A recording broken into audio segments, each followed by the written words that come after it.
suasana malam yang gelap gulita menyelimuti bangsal kosong di rumah sakit jiwa. Suara langkah kaki yang terdengar samar-samar memecah kesunyian. Di sudut-sudut ruangan dipenuhi bayangan yang menakutkan. Seorang perawat berjalan dengan hati-hati, dia tampak tegang. Dia mencoba mengabaikan rasa takutnya ketika mendengar suara-suara aneh di lorong-lorong gelap. Tiba-tiba, terdengar suara langkah kaki yang mendekat. Ketika perawat itu berbalik, tidak ada siapa-siapa di sana. Keringat dingin mulai membasahi dahinya. Perawat itu berkata, "Ada siapa di sana?" Namun, tidak ada jawaban yang didapat, hanyalah keheningan menakutkan. Perawat itu terus berjalan menuju ruang perawatan pasien. Perawat itu memasuki ruangan yang redup, namun terkejut saat melihat salah satu pasien yang duduk di sudut ruangan, sambil menatap ke arahnya dengan mata kosong.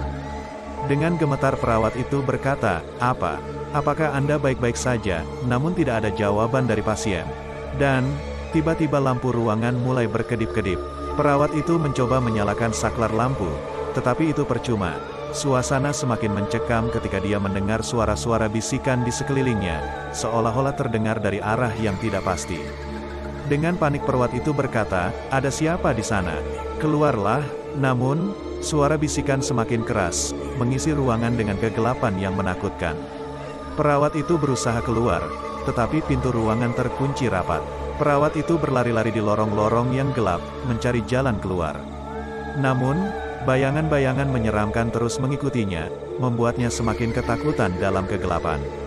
Tiba-tiba, dia berhenti di depan pintu bangsal 13, tempat yang selama ini dihindarinya.